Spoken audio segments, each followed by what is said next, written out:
Halo para mitra pembangunan, pemerintah daerah, dan rekan yang peduli pada wilayah terluar, terdepan, dan tertinggal di seluruh Indonesia. Di video sebelumnya, saya memperkenalkan sebuah inovasi sederhana dalam pelayanan kesehatan BPJS. Dalam video ini, saya ingin menunjukkan bagaimana inovasi kecil itu dapat menjadi pendekatan besar yang memanfaatkan sumber daya lokal untuk memperbaiki berbagai layanan publik, dimulai dari kesehatan, lalu mengalir ke sektor lainnya, di wilayah terluar, terdepan, dan tertinggal.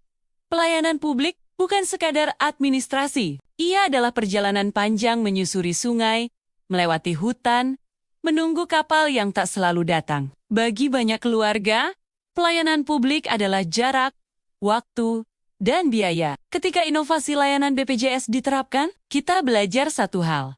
Perubahan tidak selalu membutuhkan anggaran besar atau teknologi canggih. Seringkali, perubahan dimulai dari apa yang sudah ada di tangan kita. Dengan kolaborasi sederhana, layanan yang dulu membutuhkan berminggu-minggu, kini bisa lebih cepat, lebih dekat, lebih manusiawi.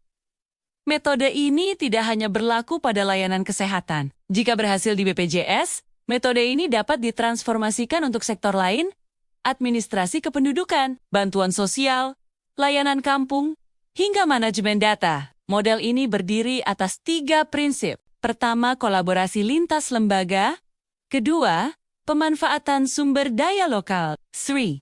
Pemangkasan pemborosan anggaran dan waktu. Dari prinsip ini terbentuk mata rantai pembangunan, menghubungkan satu inovasi dengan inovasi berikutnya. Sehingga pemerintah daerah tidak lagi memulai dari nol saat terjadi pergantian pemimpin. Karena anggaran dan tenaga kesehatan terbatas di wilayah terluar, terdepan, dan tertinggal. Berbagai pihak ikut terlibat. Salah satu aktor paling penting adalah pemuda, melalui pembinaan gereja, masjid, organisasi pemuda, dan lembaga adat. Para pemuda dilatih menjadi inovator lokal, mengoperasikan radio komunikasi, membawa dan merakit perangkat tenaga surya, mendampingi tenaga kesehatan, hingga mengorganisir masyarakat saat pelayanan tiba di kampung.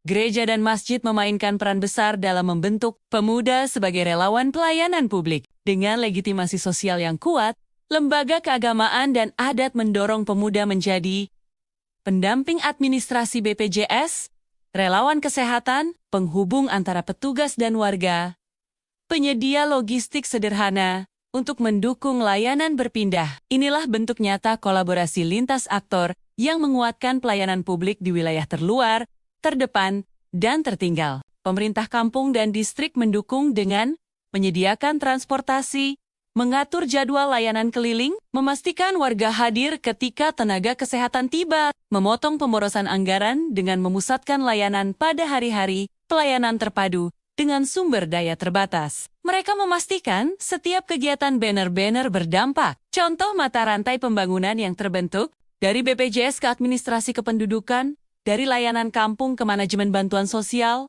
dari kader kesehatan ke pemuda gereja, masjid, dan komunitas. Dari inovasi tenaga surya ke energi komunal, untuk layanan pendidikan. Dari radio komunikasi ke sistem kesiapsiagaan darurat kampung, setiap sektor saling memperkuat, membentuk ekosistem pelayanan publik yang terintegrasi. Saat ini kami tengah merumuskan kolaborasi antara pemerintah daerah, pemerintah pusat, serta organisasi lokal dan nasional untuk memperluas model ini ke lebih banyak kampung, distrik, dan pulau terpencil di seluruh Indonesia. Kami percaya, inovasi tidak harus mahal. Yang dibutuhkan adalah komitmen, kolaborasi, dan keberanian mencoba cara baru. Dari inovasi layanan BPJS inilah muncul model pelayanan publik baru di wilayah terluar, terdepan, dan tertinggal. Pelayanan yang sederhana, berbasis komunitas, hemat anggaran, dan menjawab kebutuhan mendasar masyarakat, sebuah inovasi yang lahir bukan dari kelimpahan, tetapi dari keterbatasan. Harapan kami, semakin banyak kepala daerah berani mengadopsi metode ini. Metode yang efektif, bisa diterapkan di mana saja, dan mampu memperkuat pelayanan publik dari Sabang sampai Merauke, dari Miangas hingga rute bersama. Mari kita bangun mata rantai pembangunan yang tidak terputus, untuk masyarakat, untuk masa depan.